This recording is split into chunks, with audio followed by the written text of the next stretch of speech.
But for now, let's take you to SABC News senior reporter Ayanda Mhlongo in Durban, who's been closely following developments since this story broke out way back in July. Ayanda, very good afternoon to you. So we know that you've been speaking to these families for months now. How are they responding to the news that some of the men, 4 in fact, are finally coming home? What else can you tell us?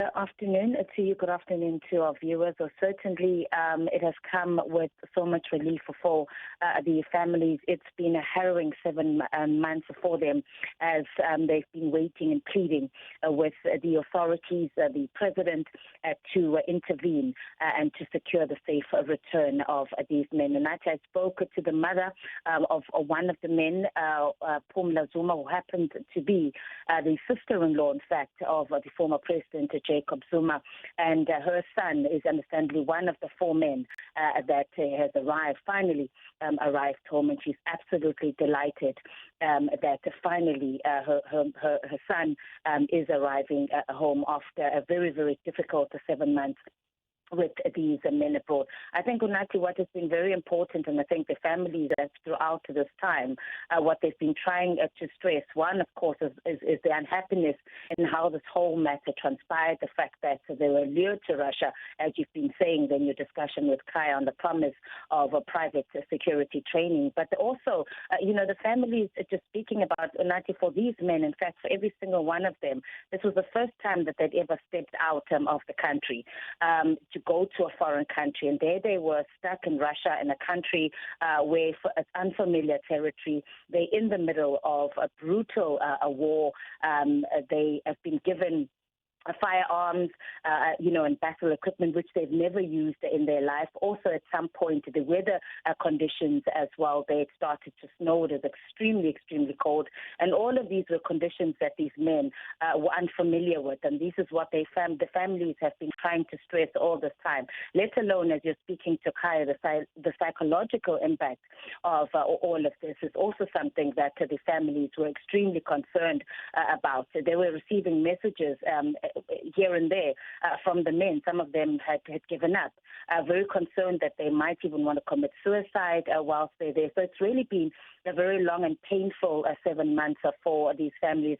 But of course, this is, finally for them a step in the right direction. They've also, Phumla Zuma, in our conversation with her, Unathi, did also express her gratitude to the South African government, in particular the president, for having stepped in. And now they finally seeing that he has fulfilled his commitment.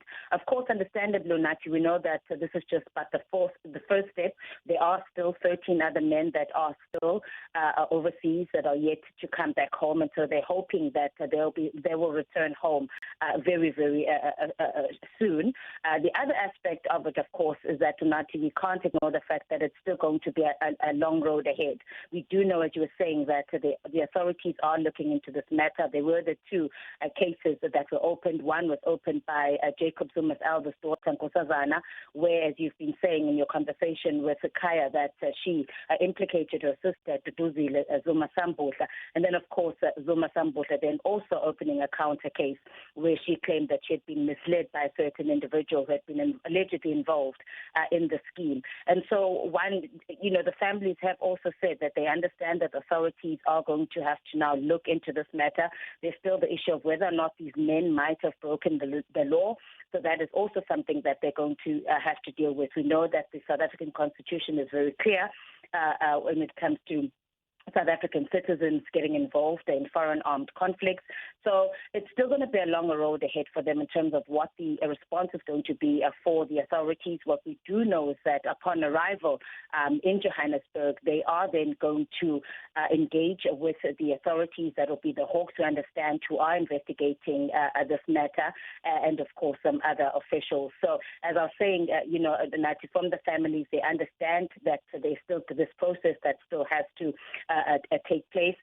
But for them, one of the mothers even said to me that she doesn't care, even if her son is imprisoned in South Africa, as long as he is home and she's able to see him arrive home still alive. That's all they wanted. Whatever happens after this, they said that they'll deal with it when that comes. But what they've wanted and what they've been pleading for from the South African authorities is for them to bring these men home. Right. And indeed, the South African authorities have fulfilled their promise. Ayanda, thank you so much for that.